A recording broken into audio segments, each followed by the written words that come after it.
오늘은 헌재 박근혜 대통령 탄핵 심판 16차 변론기일입니다. 이번 변론기일에서는 박 대통령 출석 여부와 헌재가 24일로 정한 최종 변론일의 연기 여부가 결정될 예정입니다. 특히 박 대통령 출석 여부는 대통령 대리인단 내부에서도 기회가 될 수 있다는 의견과 불리하다는 의견이 맞선 것으로 알려져 과연 어떤 결론이 날지 주목됩니다. 한편 일각에선 헌재 탄핵 인용에 따른 불명예와 전직 대통령 예우 박탈 때문에 박 대통령이 자진 사퇴할 가능성이 있다고 관측하는 상황. 헌재 탄핵 심판 선고가 초읽기에 들어선 지금 박 대통령 출석과 최종 변론일이 어떻게 결정날지 살펴보겠습니다. 2월 20일 수요일 정봉재 품격시대 두 번째 이슈 들어갑니다. 마지막 증인신문을 마친 헌재는 오늘 박 대통령 출석 여부와 최종 변론기일을 확정짓습니다. 관련해서 계속해서 전문가 모시고 이야기 나눠보도록 하겠습니다. 고재일 시사인 기자 계속 자리하고 계십니다. 네, 계속 잘 부탁드립니다. 정현정 배재대 교수 나오셨습니다. 안녕하세요. 안녕하세요. 이재하 변호사 자리하셨습니다. 예, 안녕하세요. 네, 안녕하세요. 지금 헌법재판소가 휴정 중인데요. 네. 고 기자님, 오늘 헌법재판소에서 또 박근혜 대통령 대리인단이 또 어록을 그렇게 만들어내고 계신다면서요. 오늘 이번 주에 시청자분들은 개그 콘서트 안 보셔도 될 것 같습니다. 여기 나온 이 어록만 이렇게 쭉 읽어보셔도 충분히 몇 개만 좀 미리 좀 즐거우실 수 있을 맛보기로 것 좀 같은데요. 보여주세요. 네. 일단은 이제 그 김평우 변호사가 지금 이 재판부가 대통령 측 증인 위주로 예. 이렇게 이제 질문을 하면서 재판관들이 하면서 마치 이 국회의 수석 대리인 그런 역할을 하는 것 같다. 그리고 이제 좀 약간 막말적으로 가보면 이 탄핵 자체가 졸속 탄핵이고 반석 없는 마치 야쿠자 같은 짓이다. 야쿠자라는 표현을 썼어요. 야쿠자라는 표현이 나왔고요. 예, 그리고 이런 그 중요한 판단에 헌법재판관 9명이 해야지. 안 그러면 이 상황 자체가 이런 내란 사태다. 이렇게 판단하지 않는다면. 그러니까 판단 자체가 헌법재판 자체가 내란이라는 이렇게 이제 겁니까? 9명으로 구성을 해서 하지 않으면 이제 그 정도 이렇게 인정할 수 없다라는 이제 그런 말이고요. 그 다음에 이제 탄핵 소추 이거에 대해서 이런 일은 북한에서나 하는 어떤 정치 탄압이다. 모르겠습니다. 그러니까 정말 막말이라는 어떤 표현 외에 더 심한 말까지 제가 할 수 있을 것 같은데 어쨌든 정말 이 재판부를 흔들기 위해서 할 수 있는 모든 악담과 독설을 다 쏟아냈다고 볼 수 있을 것 같습니다. 저도 변호사긴 합니다만은 대한민국 헌법재판소 재판관들에게 북한과 같다는 얘기를 했다는 건 정말 충격적인데요. 이 변호사님, 박근혜 대통령 대리인단은 헌법재판관들은 되게 미운가 봐요. 아니, 이제 지금 김평우 변호사 같은 경우는 대한 변호사협회 협회장까지 지내신 분이에요. 저희 대표셨잖아요. 예, 지내신 분인데 그분이 이게 헌법재판소를 마치 친박 집회장처럼 지금 오인하고 있는 것이 아닌가. 어차피 태극기 들고 나오신 분도 계셨고. 그러니까 지금 그 변호사의 한술 더 뜨고 있는 거죠. 네. 그러니까 지금 오늘 발언한 것 중에 고 기자님이 빠뜨린 것 중에 하나가 국회 탄핵 소추 의결 과정을 섞어찌개도 아니면서 이렇게 13개의 사유를 하나씩 의결을 해야지 왜 한꺼번에 하느냐. 그건 말도 안 되는 이야기거든요. 그러니까 13개로 처음에 국회 소추위원들이 의견을 제시를 했는데 소추를 항목을 만들었는데 그게 섞어찌개란 말이에요? 그러니까 그 자체를 말하자면 찬성할 것인가 반대할 것인가를 결정하는 건데 왜 하나의 사유시 의결을 안 했느냐. 따로따로 의결을 해야 된다는 겁니까? 그래서 그거를 위법하다는 것을 입증하기 위해서 20명을 정의 신청을 하고 더군다나 박한철 전 지금 퇴임하신 소장까지 정의 신청하고 국회의장까지 정의 신청을 한 거에 대해서 지금 오늘 그래서 막말을 하면서 그게 이제 기각을 하자마자 이제 지금 기피 신청을 막 하고 그랬어요. 기피 신청은 누구에게 기피 신청? 강일원 재판관이 주심 대법관 재판관인데 강일원 재판관이 피청구인 쪽에 그 정의 신청에 대해서 중간에 개입을 해서 질문을 했다는 거를 갖고 국회 그 소추위원측의 수석 대변인이냐, 네. 뭐 이렇게 계속 막말을 했기 때문에 이정미 그 소장 대행이 그거는 있을 수 없는 말이다. 네. 그럼 이 법정에서 어떻게 그런 말을 하겠느냐 해서 그 부분을 약간 이제 그러면 그 부분은 취소를 하겠다고 이야기했다가 그 이어서 이정미 재판관에 대해서 어떻게 이야기했냐면 어떻게 자기 퇴임 기간에 맞춰서 재판을 졸속적으로 진행하느냐. 3월 14일 전에. 네, 재판관을 그 소장 대행을 자기라고 또 이야기를 했어요. 아, 소장 자기라고 네, 나를 자기라고 그랬어요. 네. 그냥 그 자리에서. 그러니까 이 막말 수준이 아니라 그러니까 자유민주주의를 수호하자는 사람이 자유민주주의라는 국가기관을 존중하는 거 아니에요. 네. 국가기관의 권위나 이런 것들을 시정잡배처럼 이렇게 그 말하자면 다 무시하는 거거든요. 그러니까 강일원 재판관 기피 신청이라는 게 재판에서 빠져달라고 변호사들이 요구를 했다는 거잖아요. 그렇죠. 당신 재판하는 거 마음에 안 드니까 네. 빠지고 나머지 하자라는 얘기였는데. 그것도 지금 뭐냐면 재판 지연의 목적으로 기피 신청을 하면 형사소송법 바로 기각하도록 돼 있거든요. 예. 그러니까 이런 꾀를 낸 거예요. 아. 형사소송법을 준용하도록 돼 있잖아요. 탄핵 예, 심판은. 그렇죠. 그러니까 이 부분은 민사소송법을 준용을 해서 그 신청을 했는데 이 지금 현재 상태는 휴정돼 있습니다. 아마도 곧바로 재판정에 들어와서 이 부분은 바로 기각할 것 같습니다. 정 교수님. 네. 예, 재판관들에게 그런 막말을 하고 또 아까 이제 이재화 변호사가 이 증인을 새롭게 신청했다고 하는 부분들이 애초에 처음부터 이 재판이 잘못됐다라는 거거든요. 아예 처음으로 돌아가자는 거예요. 그래서 아예 처음부터 다시 봐야 된다는 주장인데 이런 정도면 거의 이게 재판을 하자는 게 아니라 그냥 지연 작전, 글자 그대로 그런 거라고 봐야겠죠. 그렇죠. 이제 사실은 헌법재판소에서 뭐 우리가 불과 4년 전에 국민의 손으로 뽑았던 대통령을 탄핵하는 아주 엄중한 자리 아니겠습니까? 그렇죠. 예. 국민의 입장에서 사실은 상당히 마음 아픈 일이기도 하죠. 그런데 어쨌든 헌법재판소는 철저하게 법리 공방에 근거해서 이루어져야 되는데 아마 박근혜 대통령이 실제로 갖고 있는 어떤 자기를 변호하거나 자기의 어떤 지금 혐의들을 마음대로 검증할 수 있는 법적 근거들을 충분히 갖고 있지 않은 상태에서 이 헌법재판소의 지금 심리에 들어간 게 아니겠느냐. 그렇다면 남아있는 수단이라고 하는 것은 변호인단을 포함해서 박근혜 대통령은 이 헌법재판소를 이른바 정치적으로 활용하는 방법, 특히나 이 장외에 있는 여론전이라든지 이런 것들과 연동을 해서 헌법재판소의 가장 중요한 프레임이 그거 아니겠습니까? 그래서 지금 헌법재판소의 절차가 부당하다. 예.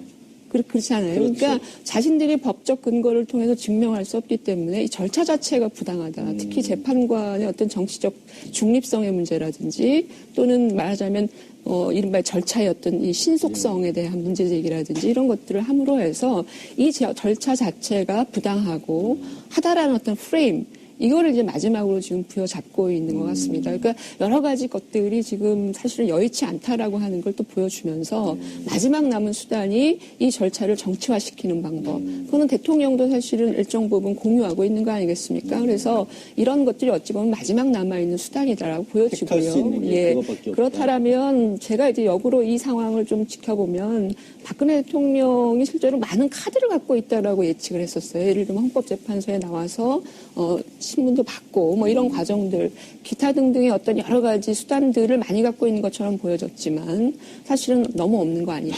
그래서 속수무책으로 이제 임박해 있는 헌법재판소의 판결을 탄핵 판결을 기다리는 수단밖에는 남아있지 않고 어떤 수단도 사실은 작동하지 않는 심지어는 지금 이제 그 선고 기일 자체를 판결 기일 자체를 미루는 것도 사실 여의치가 않고요. 헌법재판소가 사실은 법정 관리라고 하는 부분들을 틀어서 상당 부분 엄격하게 지금 관리를 하고 있고 또 하나는 이제 본인이 직접 이제 증인으로 나와서 이제 받아야 되는 여러 가지 이제 과정들 이런 것들도 크게 작동을 하지 않을 것 같다라는 판단이 드는 거죠.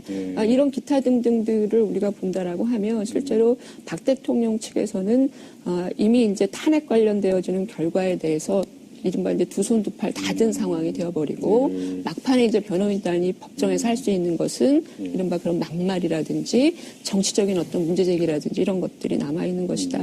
안타까운 현실이죠. 네. 지금 상황에서 그러면 말씀을 나왔던 그런 것들 중에 하나가 이제 대통령 출석을 놓고 어떻게 할 것이냐를 가지고 얘기들이 오가고 있는데 대리인단 내부에서도 의견이 좀 바뀌고 있다면서요. 좀 다르다면서요. 박근혜 대통령 대리인단들 내에서도 출석을 하는 게 맞냐 아니면 어느 쪽이 유리할까 어떤 상황입니까 지금? 그 이야기하면 지금 속보가 떴는데요. 네. 아까 제가 예측한 대로 법정에 다시 들어와서 개정을 다시 신청을 해서 각하 결정을 했답니다. 강일원 재판관 네.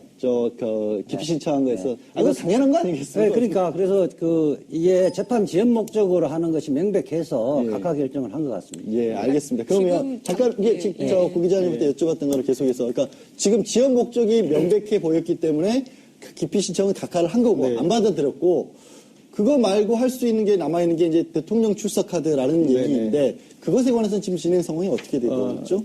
지금 이제 그 대통령 대리인단의 논점이 서느냐 마느냐의 그런 논점이라기보다는 서서 이렇게 이제 어떤 이쪽 재판관이나 국회 측 대리인의 질문을 받지 않고 그냥 대통령이 또 다른 어떤 이 자기 입장 어떤 확대 이렇게 재생산할 수 있는 그런 무대로 할 수 있느냐 없느냐 그걸 놓고 조금 이제 그 여지만 있는 것 같습니다. 그러니까 지연 카드라기보다는 정치적인 목적으로서 이거를 더 길게 하거나 아니면 그게 안 되더라도 지연 카드이면서 그 다음에 마지노선은 제가 봤을 때 대통령이 거기서 직접 이 신문을 받는 것은 그 대리인들 중에 누구도 그것은 동의하지는 않는 사안인 것 같고요. 대통령의 입장에서 한때는 헌법재판소의 증인으로 이제 출석하는 것이 실제로 상당히 중요한 효과를 발휘할 거예요. 특히나 이제 이른바 이제 그 선고나 이 판결을 어떤 연기시키는, 지연시키는 데 있어서 대통령이 출석하는 것이 효과적일 것이다.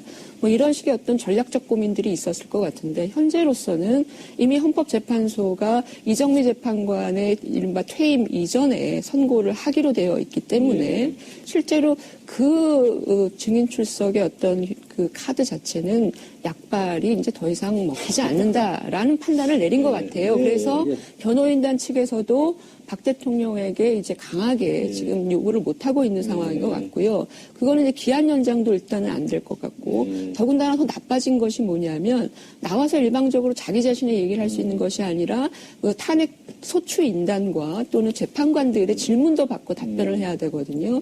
그러니까 이제 그 자신들이 어떤 변호인단의 서포트를 못 받은 상태에서 대통령이 직접 그 부분을 다 담당해야 되는데, 실제로 오히려 더 골치 아파지고 힘들어지는 상황들이 도래하는 거죠. 그렇다면 박근혜 대통령은 이제 나올까 탄핵 그 재판 그 헌법재판소의 증인으로 나올 가능성은 전혀 없어진 것이다. 현재로서는. 그러니까 이 변호사님 지금 아니어도 지금 제가 잠깐 여쭤볼게요. 지금 대통령이 나오면 저도 그냥 변호사로서 법리를 떠나서 국민들은 그렇게 생각해요. 기왕에 나오면 이렇게까지 국가가 이 지경이 됐으면 뭔가 단순하게 해명하는 게 아니라 국민들을 대신해서 소추위원들이 물어보는 거, 재판관들이 물어보는 거 이런 것에도 답변을 해줘도 의무는 있는 거 아니겠어요? 당연히 그렇죠. 이게 지금은 본인이 출석하는 것이 권리긴 하죠. 출석을 첫 번째는 첫 기일에 출석을 안 하면 이제 개정을 못 하니까 그 이후부터는 본인이 출석 안 해도 재판을 진행할 수 있거든요. 그 다음에 출석을 하는 거는 관계는 없어요. 언제든지 하든 안 하든 재판은 진행되는 건데 출석을 한다는 의미는 피청구인 쪽에서 당사자 본인 신문을 신청을 해야 되는 거고요. 그런 경우에는 당사자 본인 신문이라는 게 당사자지만 마치 증인처럼 그렇죠. 나와서 묻고 답할 수 있게끔 해야 한다는 거죠. 그럴 경우에는 국회 소추위원 쪽에서는 신문할 권리가 있는 겁니다. 그래서 헌법재판소 소장 권한대행이 나오시면 국회 쪽에서 신문하는 거는 우리는 막을 수는 없다. 당연히 해야 된다. 당연히 그렇게 하는 거고요. 일방적으로 이렇게 자기 주장만 딱 하고 돌아갈 수 있는 자리는 아닙니다. 그러면 결국에는 그런 거 아니에요. 근데 지금 말씀하신 거 이제 당사자로서 마치 증인처럼 이렇게 나갈 수 있는 것도 있지만 또 우리 최후 변론이라는 것처럼 할 수 있는 것도 있잖아요. 그런 기회를 달라고 하는 것에 대해서는 어떻게 그거 부분은 자유죠. 이제 제가 이제 정당 예산 대리도 했었는데 통합진보당 정당 예산 대리도 했는데 그런 경우에는 이게 청구인 쪽에서 당시 황교안 법무부 장관도 나오고 발언을 또 하고 대리인도 발언을 하고 우리는 이정희 그 당대표도 발언을 하고 변호인단도 이렇게 발언을 했거든요. 그 부분은 권리고요. 그 부분은 주어진 시간에 안배해서 자기들이 그 대리인과 당사자 본인하고 시간을 안배해서 발언하시면 됩니다. 근데 별도로 잡을 필요는 없는 거예요. 그러면 양 지금 변호사님께 제가 좀 한 가지 질문. 저한테? 질문이 아니라 그 박근혜 대통령이 헌법재판소에 이제 나와서 국민을 향해서 자기 진술 내지는 자기의 어떤 그 말하자면 그 의견들 이런 얘기를 것들을 한다면? 얘기를 하는 것이 바람직하죠. 네. 근데 우리는 여전히 그 선한 의지에 대해서 이 상황을 바라보고 있다라고 하는 것이 좀 안타까워요. 선한 의지대로 갔으면 여기까지 왔겠습니까? 제가 너무 순진하게 생각한 거예요. 선한 의지대로 됐으면 청와대 압수수색을 그렇게 거부할 수 있었을까요? 선한 의지대로 했으면 특검의 대면 조사를 그렇게 거부하고 그런 방식으로 딜할 수 있었을까요? 이런 모든 것들을 우리가 판단해 본다면 박근혜 대통령이 헌법재판소의 증인으로 나오고 안 나오고의 문제는 선한 의지 또는 법리 공방에 예를 들면 성실하게 임하기 위한 나름대로 소추인이죠, 말하자면. 그런 어떤 방식이 아니라 자신의 어떤 이른바 그 거치에 지지하는 이것이 사람들. 내지는 유리하냐 불리하냐 더군다나 이걸 통해서 자기가 정치적 행위를 할 수 있느냐 없느냐 이 정도의 판단에 지금 가 있다라고 하는 것이 우리에게 사실은 상당한 슬픔을 주는 부분이거든요. 대통령의 헌법재판소를 이런 방식으로 바라보고 있다라고 하는 것이 상당히 슬픈 현실이라는 겁니다. 그럼 고 기자님 결국에는 안 나오는 쪽에 더 의견이 더 많으신 것도 같고 또 네. 그러면 대통령도 안 나오고 오늘 뭐 이렇게 기피 신청도 안 받아들이고 이러면 또 증인 채택도 아까 말씀드렸던 안 했잖아요. 예. 예정대로 헌법재판소의 어떤 날짜는 나올까요? 결정은 그런 식으로? 일단은 저는 이제 오늘 그 김평욱 변호사님 말을 들으면서 좀 자괴감이 들었는데 그런 자괴감이 들었으니까 우리는 그런 사람 있지 않습니까? 우리는 나는 저 사람하고 바둑을 두고 있다고 생각을 했는데 저 사람은 나하고 알까기라고 있었구나. 그리고 그 알까기마저 본인 알이 지금 몇 알 지금 빠지니까 이제 판을 엎고 있어요. 지금 그러니까 아까 그런 말씀하신 이제 세부적인 사안들도 이제 그 우리가 그렇게 고상하게 따질 판을 지금은 다 넘어가서 아까 정현주 교수님이 지적하셨듯이 지금 이 박근혜 대통령 대리인단이 하는 행위는 헌법재판소에서 어떤 판결을 내리더라도 그것을 받아들이지 않을 수 있는 그 알리바이들을 지금 다 쌓아가는 것입니다. 그래서 자 봐라 우리가 증인했는데 기피 신청 받아들이지도 않았고 대통령 나온다는데 뭐 그것도 말도 안 듣고 이렇게 그다음에 우리가 재판관 기피 신청했는데 그것 받아들여지지 않고 저 사람들은 마치 국회 대리인단의 어떤 그 대변인격으로 이렇게 일을 했고 그 모든 알리바이들을 다 모아서 지금 이제 적반하장을 만들고 있는 거죠. 사실 대통령도 이 부른 게 3번이나 있었지 않습니까? 그 3번의 기회를 전부 다 받아들이지 않고 지금 이제 또 다시 뜸을 들이는 건 그거는 이제 우리가 비유하자면 아침 먹으러 할 때 아침밥 안 먹고 점심 먹으러 할 때 점심 안 먹고 저녁 먹으러 할 때 안 먹고 이래서 사람들이 이제 다 잘 때 됐는데 다 깨우면서 적반하장으로 나가지고 뭔 얘기 왜 잠을 자느냐 내가 밥을 안 먹었는데 나한테 밥을 차려라 지금 그런 얘기잖아요. 그러니까 지금 이제 고 기자님이 아까 바둑과 알까기의 차이에 대해서 설명을 해주셨는데 결국에는 이런 것도 들어요. 이게 말씀하신 것처럼 법상으로 정당하게 다투기보다는 결국에 어떤 정치적인 목적, 정 교수님 말씀하신 것처럼 나중에 탄핵이 되더라도 이 탄핵 자체가 불공정하다는 얘기를 끊임없이 제기를 해서 시비거리를 만들려고 그러는 그 거예요. 다음에 어떻게 보면 다른 기회를 잡고자 하는 거 아닐까요? 근데 그게 간단치가 않아요. 저는 사실은 뭐 우리가 이렇게 안타까운 반 또는 썩소 반 뭐 이런 식으로 지금 이 정치적 행위를 해석하고 있지만 이런 프레임 자체를 외부에서 동조하는 이른바 그 조직화된 세력들이 존재하고 있다라는 게 문제거든요. 지금 당장 주말에 광화문에 가보면 태극기와 성조기를 앞에 내세워서 움직이고 있는 나름대로 조직화된 그리고 탄핵을 반대하고 예를 들면 헌법재판소의 재판관에 동일하게 거기서 또 문제제기가 나오거든요. 그러니까 이런 프레임 자체가 그냥 헌법재판소의 그 재판 변호인단 안에서만 끝날 문제가 아니라고 하는 점에서 우리는 상당히 걱정할 수밖에 없는 거고요. 거거든요. 그러면서 이제 국론이 두 개로 분열되겠죠. 앞으로 이른바 조기 대선 국면이 도래하게 되면 또다시 국민들은 두 개로 나뉘어져서 탄핵을 반대하는 쪽과 탄핵의 결과를 받아들이는 그런 어떤 두 가지의 국민으로 또 나뉘어서 이것이 간다라고 하는 점은 저는 박근혜 대통령이 정말 이 상황 판단을 제대로 못하고 계시다라고 엄중하게 또 한 번 분노할 수밖에 없는 부분은 이런 거죠. 다 좋습니다. 개인의 거치 다 좋아요. 또 한 번 이런 방식으로 국론을 분열시키고 국민을 두 개로 나눠서 싸우게 만들고 이런 방식으로 정치가 혼란스럽게 만들고 이게 대통령으로서 한때 대통령이었던 분이 하셔야 될 그런 일인지 책임의 범위인지 상당히 가슴 아프게 되물을 수밖에 없는 거거든요. 그러니까 이런 부분들은 더 이상 확장돼서는 안 된다라고 하는 점을 좀 감안할 필요가 있죠. 교수님이 아까 저한테 이제 선한 의지로 너무 바라보면 안 된다고 하는데 지금 말씀은 또 교수님도 여전히 선한 의지에 미래를 가시셨던 것 같은데 이 변호사님 마지막 한 가지 지푸라기라도 지금 거죠. 헌재에서 속보가 들어온 게 대통령 출석할지 여부는 아직도 결정을 못했답니다. 오늘까지는 헌법재판소에서 결정해 달라 그랬던 거 아니에요. 그러니까 그 약속마저도 안 지키고 있는 거잖아요. 지금. 그러니까 지금 그 대통령과 대리인들은 착각을 하고 있는데요. 이 탄핵 절차라는 것은 징계 절차입니다. 그렇죠. 대통령에 대해서 파면을 할까 말까인데 징계를 지금 청구되어 있고 징계를 받는 사람의 태도가 아닌 거죠. 그렇죠. 사실 말씀하시니까 갑자기 생각난 게 김기춘 전 비서실장이 본인의 기고문에 탄핵 절차에서는 유죄 추정의 원칙이 적용이 된다라고 본인이 그랬죠. 그런 부분을 동의하시는 거네요. 그리고 2004년도 그렇고 제가 또 이제 서글픈 거는 이게 지금 헌법재판소를 이른바 난장판을 만들고 있는 거 아니에요. 그 난장판을 만들고 있는 주역들이 최근에 이 베테랑 변호사들이 들어오면서 된 거거든요. 정기성 전 대법관, 이동업 헌법재판관이 헌법재판소장 내정까지 됐던 분이고 지금 김평훈 대한변호사협회장까지 했었던 분인데 이런 사람들 그 누구보다도 우리 국가기관을 존중하고 대법원이나 헌법재판소의 기능이 훼손되지 않도록 하고 그 부분을 모욕해서는 안 되는데 이분들이 나서서 서로 경쟁하듯이 이렇게 난장판을 만들고 있는 거거든요.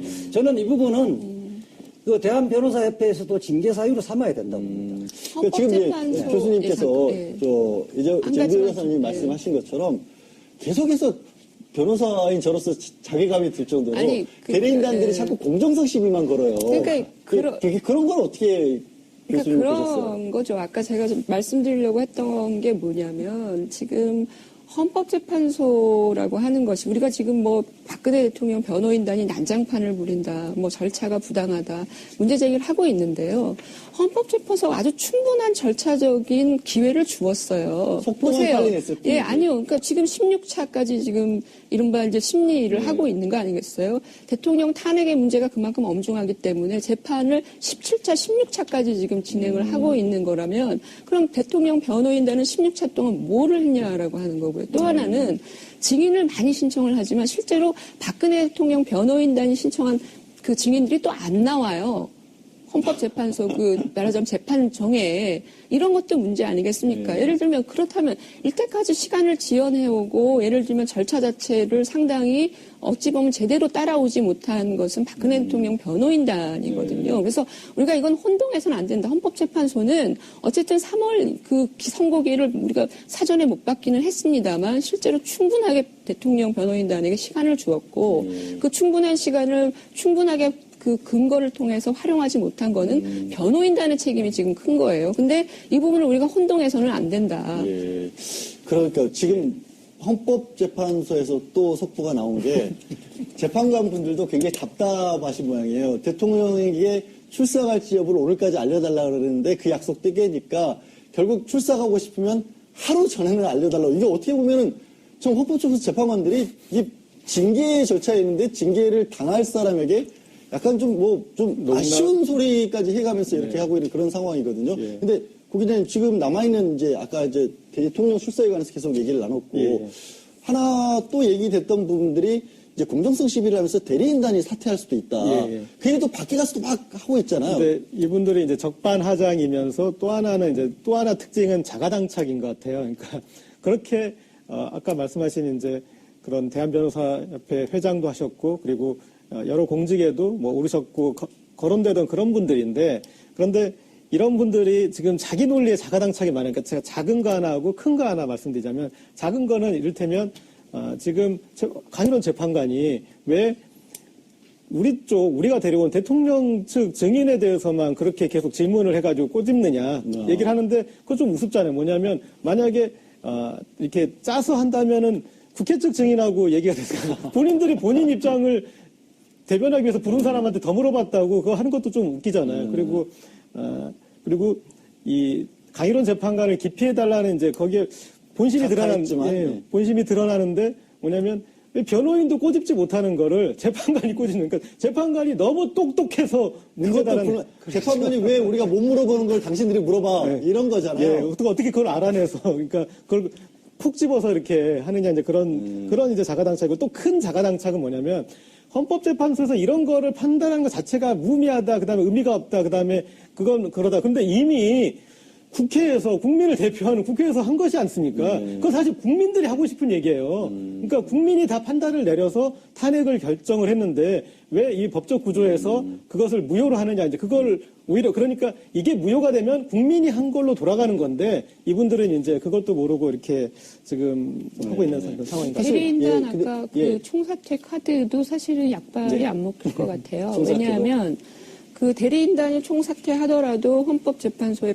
그 재판은 계속되고 판결까지 가는데 왜냐하면 대통령은 개인이 아니라 국가기관이기 때문에 실제로 그 변호인단이 사퇴를 한다고 하더라도 아까 말씀하신 것처럼 헌법재판소는 파면 선고를 할 수가 있는 거죠. 파면이냐 아니냐에 대한 결정을 할 수 있는 것이기 때문에 아마 그냥 난장질의 어떤 수단으로는 쓸 수 있을지 모르지만 약발은 크게 없다. 그게 이제 사실 딜레마이기도 하죠. 변호사님, 근데 지금 이제 법적으로도 이제 의미는 없잖아요. 사실 대리인단 총사퇴하는 거는. 그러다 보니까 다시 나오고 있는 얘기가 뭐냐면 그럼 대통령이 알아서 물러나겠다. 그럴 경우에는 헌법재판이 이게 어떻게 계속 할 수 있는 겁니까? 아니면 알아서 물러났으니까 더 중단해야 되는 겁니까? 이게 의미가 있는 겁니까? 그게 이제 그런 소송에 이익이 있느냐 그렇지 않느냐의 문제인데요.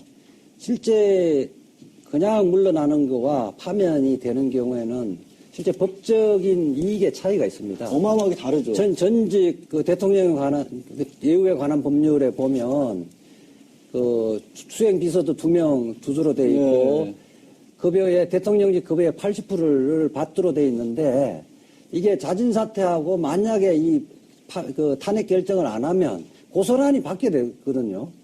그렇기 때문에 그 부분에는 이익이 있는 거예요. 공무원들이 파면 결정한 거와 자진해서 사표 낸 거하고는 엄연하게 엄청난 차이가 있는 거죠.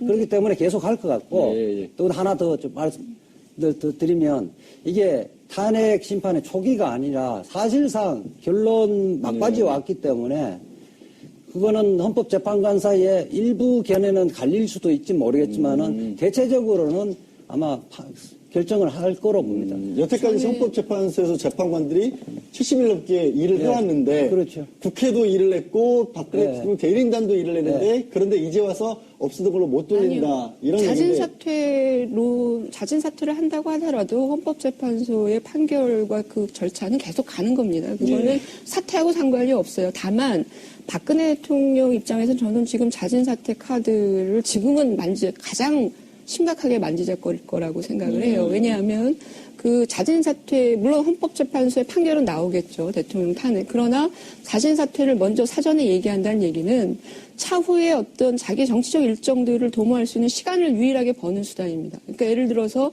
헌법재판소의 판결이 뭐 3월에 난다라고 쳤을 때 예를 들면 내가 4월에 퇴진을 하겠다.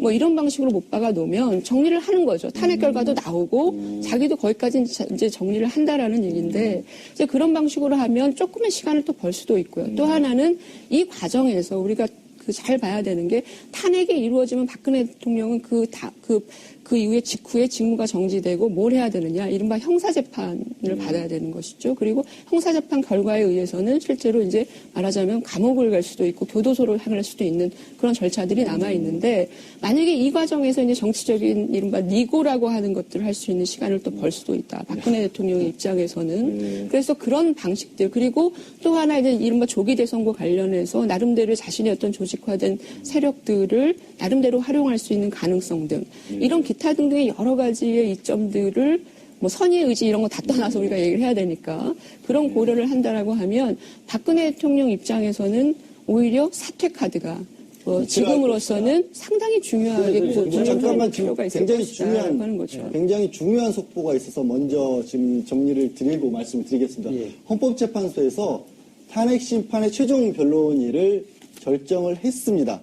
27일 오후 2시로 결정을 했습니다.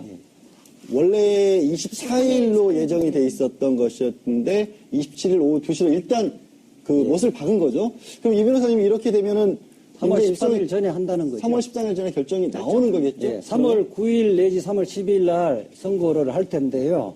그거와 이어서 그 자진사퇴 카드 부분 좀 이어서 말씀드리겠습니다.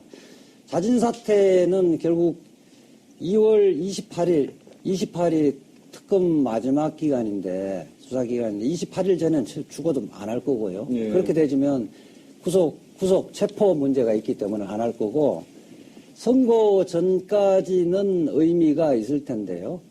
선거 전까지는 어떻게든 자진사퇴를 해버리면 내부적으로 헌법재판관들 사이에 이 각하를 할 것인지, 이 판결을 할 것인지, 내부적 견해를 갈리게끔 만들고, 이게 특검법을 연장을 하지 않으면 박근혜 대통령의 수사 부분은 일반 검찰에서 받아서 해야 될 텐데, 거기에서 수사팀을 다시 꾸리고 이러려면 한 1, 2개월의 구속기간 시간을 확보하기 위한 그런 부분하고, 그 다음에 이 대선 전국에서 이게 아직까지 결론 나지 않는 거 아니냐.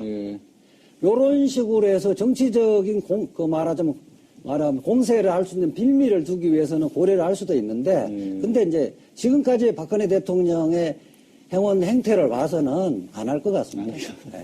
그러면 이제 거기 좀 한 가지 아까 말씀드린 것처럼 이제 27일 오후 2시로 하면 많이들 예상을 했던 벚꽃 대선이 결국 현실화되는 건 거죠. 일정을 다시 한번 조금 어떻게 되는지만 좀 보시는 분들을 위해서 말씀을 좀 해주십시오. 일단 지금 이제 원래는 24일에 최종 변론으로 해서 그 다음에 이제 판결문을 작성하는 기간을 감안해서 이제 3월 9일, 12일 그 정도에 이제 탄핵 결정이 나오고, 그리고 거기에서 60일 이내 규정을 해서 이제 5월 초에 대선이 있을 거다라는 이제 그런 예상이 갔는데, 지금 최종 변론일이 한 3일 정도 3일만 차이가 늦춰졌는데, 제 생각에는 그 변론일을 늦춰지는데 변론에 지금 어떤 큰 쟁점 사안이나 논쟁점이나 정리되지 않은 부분이 그런 부분이 있어서 그런 건 아니기 때문에, 그 마지막 지금 이제 지금 여러 가지 면에서 공격을 들어오니까 어떤 그것에 대해서 뭔가 받아들이는 어떤 그 자세를 보여주기 위해서 한 것이기 때문에 결정문을 이렇게 진행하는 과정에서의 변수는 아닌 것 같아서,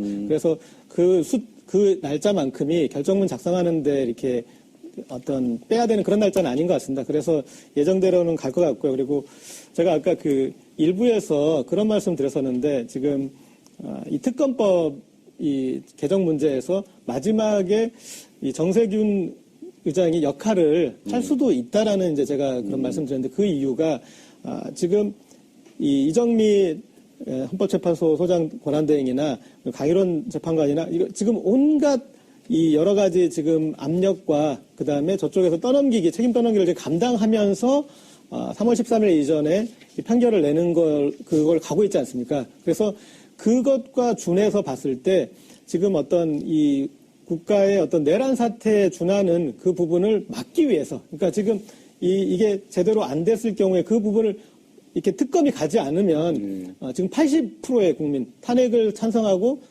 그리고 탄핵을 인용해야 된다고 주장하는 그 80%의 국민이 정말 이 분노를 터뜨릴 수밖에 없는 상황이 되지 않습니까? 그래서 그분들을 우리가 법이 정한 절차 안에서 행정적으로 처리할 수 있는 것이 특검법 연장이기 때문에 그 부분에 대해서 저는 정세균 의장이 역할을 하는 것이 맞고 할 수도 있다라고. 의장이 오히려 잘하고 계신. 결론 마무리 부분을 한번 27일로 3일밖에 연기를 안 해준 거잖아요. 예. 그럼 이걸 또 바꿀 염려는 없을까요? 전혀 아니면 없고 확정적인 것 같고요. 예. 그리고 23일까지 종합준비서면을 서내라 그랬잖아요. 예.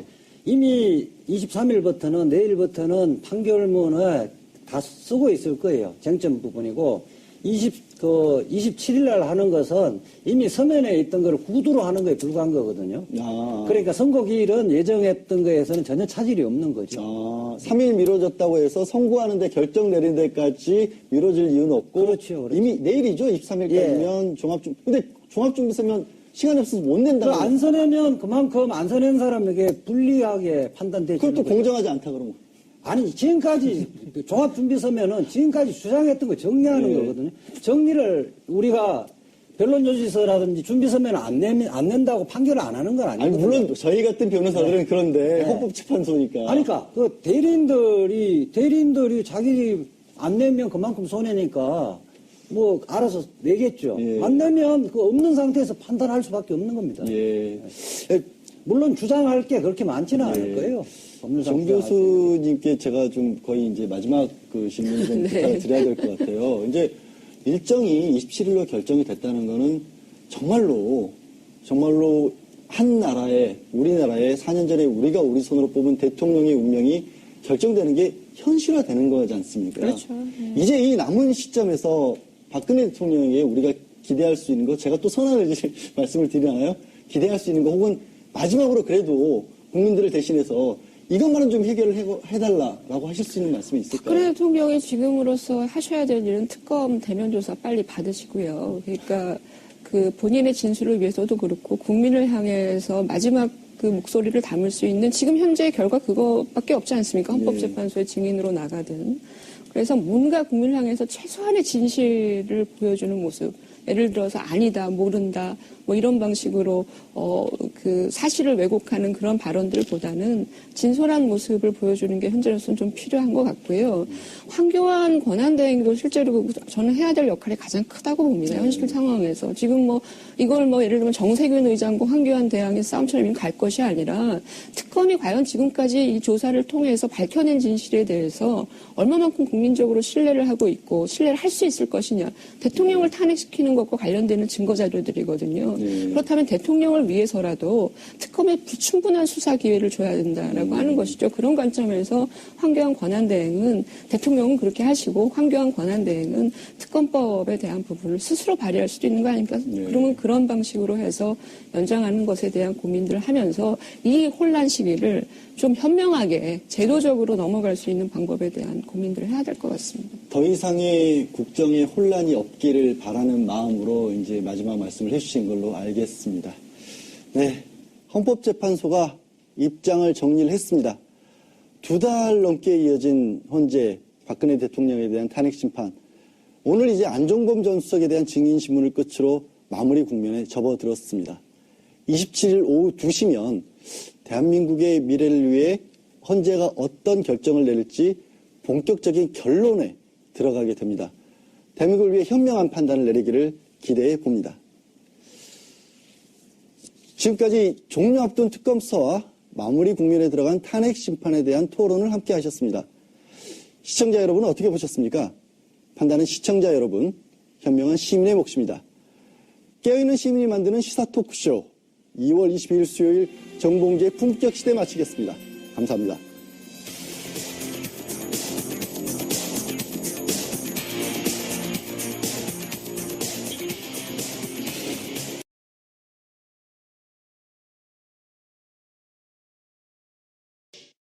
오늘은 헌재 박근혜 대통령 탄핵 심판 16차 변론기일입니다. 이번 변론기일에서는 박 대통령 출석 여부와 헌재가 24일로 정한 최종 변론일의 연기 여부가 결정될 예정입니다. 특히 박 대통령 출석 여부는 대통령 대리인단 내부에서도 기회가 될 수 있다는 의견과 불리하다는 의견이 맞선 것으로 알려져 과연 어떤 결론이 날지 주목됩니다. 한편 일각에선 헌재 탄핵 인용에 따른 불명예와 전직 대통령 예우 박탈 때문에 박 대통령이 자진 사퇴할 가능성이 있다고 관측하는 상황. 헌재 탄핵 심판 선고가 초읽기에 들어선 지금 박 대통령 출석과 최종 변론일이 어떻게 결정날지 살펴보겠습니다. 2월 20일 수요일 정봉재 품격시대 두 번째 이슈 들어갑니다. 마지막 증인신문을 마친 헌재는 오늘 박 대통령 출석 여부와 최종 변론 기일을 확정짓습니다. 관련해서 계속해서 전문가 모시고 이야기 나눠보도록 하겠습니다. 고재일 시사인 기자 계속 자리하고 계십니다. 네. 계속 잘 부탁드립니다. 정현정 배재대 교수 나오셨습니다. 안녕하세요. 안녕하세요. 이재하 변호사 자리하셨습니다. 예, 안녕하세요. 네, 안녕하세요. 지금 헌법재판소가 휴정 중인데요. 고 기자님, 오늘 헌법재판소에서 또 박근혜 대통령 대리인단이 또 어록을 그렇게 만들어내고 계신다면서요. 오늘 이번 주에 시청자분들은 개그 콘서트 안 보셔도 될 것 같습니다. 여기 나온 이 어록만 이렇게 쭉 읽어보셔도 충분히 몇 개만 좀 미리 좀 즐거우실 수 있을 맛보기로 것 좀 같은데요. 보여주세요. 네. 일단은 이제 그 김평우 변호사가 지금 이 재판부가 대통령 측의 증인 위주로 예. 이렇게 이제 질문을 하면서 재판관들이 재판관들이 하면서 마치 이 국회의 수석 대리인 그런 역할을 하는 것 같다. 그리고 이제 좀 약간 막말적으로 가보면 이 탄핵 자체가 졸속 탄핵이고 반석 없는 마치 야쿠자 같은 짓이다. 야쿠자라는 표현을 썼어요. 야쿠자라는 표현이 나왔고요. 예, 그리고 이런 그 중요한 판단에 헌법재판관 9명이 해야지. 안 그러면 이 상황 자체가 이런 내란 사태다. 이렇게 판단하지 않. 재판에 이제 변호인단이 법정에서 할 수 있는 것은 이른바 그런 막말이라든지 정치적인 어떤 문제제기라든지 이런 것들이 남아있는 것이다. 안타까운 현실이죠. 네. 지금 상황에서 그러면 말씀을 나왔던 그런 것들 중에 하나가 이제 대통령 출석을 놓고 어떻게 할 것이냐를 가지고 얘기들이 오가고 있는데 대리인단 내부에서도 의견이 좀 바뀌고 있다면서요. 좀 다르다면서요. 박근혜 대통령 대리인단들 내에서도 출석하라는 게 맞냐 아니면 어느 쪽이 유리할까 어떤 상황입니까 지금? 그 이야기하면 지금 속보가 떴는데요. 네. 아까 제가 예측한 대로 법정에 다시 들어와서 개정을 다시 신청을 해서 각하 결정을 했답니다. 강일원 재판관 네. 기피 신청한 거에서 이거 당연한 거 아니겠습니까? 네, 그러니까 그래서 이게 재판 지연 목적으로 하는 것이 명백해서 각하 결정을 한 것 같습니다. 예, 알겠습니다. 그러면 잠깐 고 기자님한테 여쭤봤던 거를 계속해서 그러니까 지금 지연 목적이 명백해 보였기 때문에 그 기피 신청은 각하를 한 거고 안 받아들였고 그거 말고 할 수 있는 게 남아있는 게 이제 대통령 출석 카드라는 얘기인데 그것에 관해서는 지금 진행 상황이 어떻게 되고 있죠? 지금 이제 그 대통령 대리인단의 논점이 서느냐 마느냐의 그런 논점이라기보다는 서서 이렇게 이제 어떤 이쪽 재판관이나 국회 측 대리인의 질문을 받지 않고 그냥 대통령이 또 다른 어떤 이 자기 입장 어떤 확대 이렇게 재생산할 수 있는 그런 무대로 할 수 있느냐 없느냐 그걸 놓고 조금 이제 그 여지만 있는 것 같습니다. 그러니까 지연 카드라기보다는 정치적인 목적으로서 이거를 더 길게 하거나 아니면 그게 안 되더라도 지연 카드이면서 그 다음에 마지노선은 제가 봤을 때 대통령이 거기서 직접 이 신문을 받는 것은 그 대리인들 중에 누구도 그것은 동의하지는 않는 사안인 것 같고요. 대통령의 입장에서 한때는 헌법재판소의 증인으로 이제 출석하는 것이 실제로 상당히 중요한 효과를 발휘할 거예요. 특히나 이제 이른바 이제 그 선고나 이 판결을 어떤 연기시키는, 지연시키는 데 있어서 대통령이 출석하는 것이 효과적일 것이다.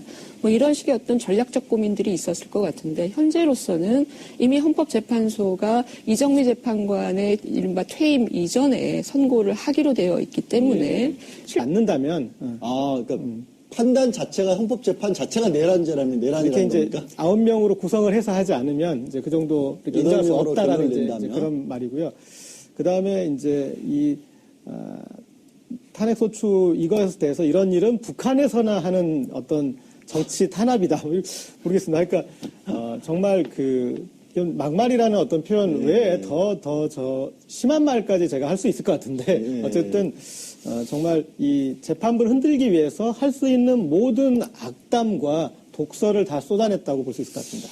저도 변호사긴 합니다만은 대한민국 헌법재판소 재판관들에게 북한과 같다는 얘기를 했다는 건 정말 충격적인데요. 이 변호사님, 왜 박근혜 대통령 대리인단은 헌법재판관들을 되게 미운가 봐요. 아니, 이제 지금 김평우 변호사 같은 경우는 대한변호사협회 협회장까지 지내신 분이에요. 저희 대표셨잖아요. 예, 지내신 분인데, 그분이 이게 헌법재판소를 마치 친박 집회장처럼 지금 오인하고 있는 것이 아닌가. 어차피 태극기 두르고 나오신 분도 계셨고. 그러니까 지금 그 변호사의 한술 더 뜨고 있는 거죠. 네. 그러니까 지금 오늘 발언한 것 중에 고 기자님이 빠뜨린 것 중에 하나가 국회 탄핵소추 의결 과정을 섞어찌개도 아니면서 이렇게 13개의 사유를 하나씩 의결을 해야지 왜 한꺼번에 하느냐. 그건 말도 안 되는 이야기거든요. 그러니까 13개로 처음에 국회 소추위원들이 의견을 제시를 했는데 소추를 항목을 만들었는데 그게 섞어찌개란 말이에요. 그러니까 그 자체를 말하자면 찬성할 것인가 반대할 것인가를 결정하는 건데 왜 하나의 사유시 의결을 안 했느냐. 따로따로 의결을 해야 된다는 겁니까? 그래서 그거를 위법하다는 것을 입증하기 위해서 20명을 정의 신청을 하고 더군다나 박한철 전 지금 퇴임하신 소장까지 정의 신청하고 국회의장까지 정의 신청을 한 거에 대해서 지금 오늘 그래서 막말을 하면서 그거 이제 기각을 하자마자 이제 지금 기피 신청을 막 하고 그랬어요. 기피 신청은 누구에게 기피 신청? 강일원 재판관이 주심 재판관인데 강일원 재판관이 마음 아픈 일이기도 하죠. 그런데 어쨌든 헌법재판소는 철저하게 법리 공방에 근거해서 이루어져야 되는데 아마 박근혜 대통령이 실제로 갖고 있는 어떤 자기를 변호하거나 자기의 어떤 지금 혐의들을 만들어 검증할 수 있는 법적 근거들을 충분히 갖고 있지 않은 상태에서 이 헌법재판소의 지금 심리에 들어간 게 아니겠느냐. 그렇다면 남아있는 수단이라고 하는 것은 변호인단을 포함해서 박근혜 대통령은 이 헌법재판소를 이른바 정치적으로 활용하는 방법, 특히나 이 장외에 있는 여론전이라든지 이런 것들과 연동을 해서 헌법재판소의 가장 중요한 프레임이 그거 아니겠습니까? 그래서 지금 헌법재판소의 절차가 부당하다. 그렇잖아요. 그렇죠. 그러니까 자신들이 법적 근거를 통해서 증명할 수 없기 때문에 이 절차 자체가 부당하다. 특히 재판관의 어떤 정치적 중립성의 문제라든지 또는 말하자면 이른바 절차의 어떤 이 신속성에 대한 문제제기라든지 이런 것들을 함으로 해서 이 절차 자체가 부당하고 하다라는 어떤 프레임 이거를 이제 마지막으로 지금 부여잡고 있는 것 같습니다. 그러니까 여러 가지 것들이 지금 사실은 여의치 않다라고 하는 걸 또 보여주면서 마지막 남은 수단이 이 절차를 정치화시키는 방법. 그거는 대통령도 사실은 일정 부분 공유하고 있는 거 아니겠습니까? 그래서 이런 것들이 어찌 보면 마지막 남아있는 수단이다라고 보여지고요. 택할 수 있는 게 그것밖에 없다. 그렇다면 제가 이제 역으로 이 상황을 좀 지켜보면 박근혜 대통령이 실제로 많은 카드를 갖고 있다라고 예측을 했었어요. 예를 들면 헌법재판소에 나와서 신문도 받고 뭐 이런 과정들 기타 등등의 어떤 여러 가지 수단들을 많이 갖고 있는 것처럼 보여졌지만 사실은 너무 없는 거 아니냐. 그래서 속수무책으로 이제 임박해 있는 헌법재판소의 판결을 탄핵 판결을 기다리는 수단밖에는 남아있지 않고 어떤 수단도 사실은 작동하지 않는 심지어는 지금 이제 그 선고 기일 자체를 판결 기일 자체를 미루는 것도 사실 여의치가 않고요. 헌법재판소가 사실은 법정 관리라고 하는 부분들을 틀어서 상당 부분 엄격하게 지금 관리를 하고 있고 또 하나는 이제 본인이 직접 이제 증인으로 나와서 이제 받아야 되는 여러 가지 이제 과정들 이런 것들도 크게 작동을 하지 않을 것 같다라는 판단이 드는 거죠. 이런 기타 등등들을 우리가 본다라고 하면 실제로 박 대통령 측에서는 이미 이제 탄핵 관련되어지는 결과에 대해서 이른바 이제 두 손 두 팔 다 든 상황이 되어버리고 낙천구인 쪽의 그 정의 신청에 대해서 중간에 개입을 해서 질문을 했다는 거를 갖고 국회 그 소추위원 측의 수석 대변인이냐 뭐 이렇게 계속 막말을 했기 때문에 이정미 그 소장 대행이 그거는 있을 수 없는 말이다.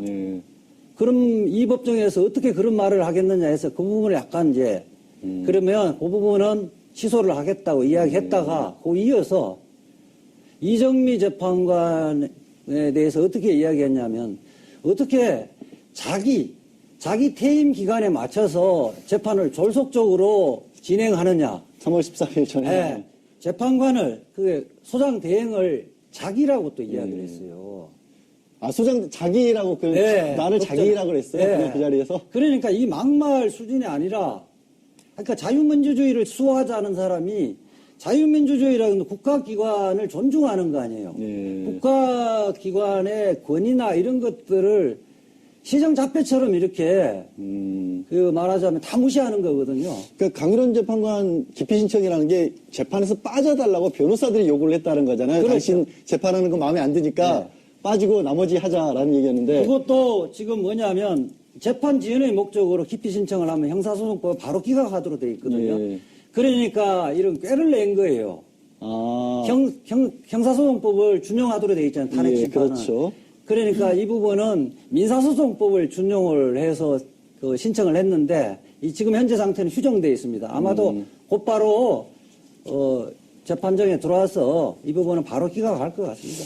정 교수님. 네. 이게 재판관들에게 그런 막말을 하고 또 아까 이제 이재화 변호사가 이 증인을 새롭게 신청했다고 하는 부분들이 애초에 처음부터 이 재판이 잘못됐다라는 거거든요. 아예 처음으로 돌아가자는 거예요. 그래서 아예 처음부터 다시 봐야 된다는 주장인데 이런 정도면은 거의 이게 재판을 하자는 게 아니라 그냥 지연 작전 글자 그대로 그런 거라고 봐야겠죠. 그렇죠. 이제 사실은 헌법재판소에서 뭐 우리가 불과 4년 전에 국민의 손으로 뽑았던 대통령을 탄핵하는 아주 엄중한 자리 아니겠습니까? 그렇죠. 예. 국민의 입장에서 사실은 상당히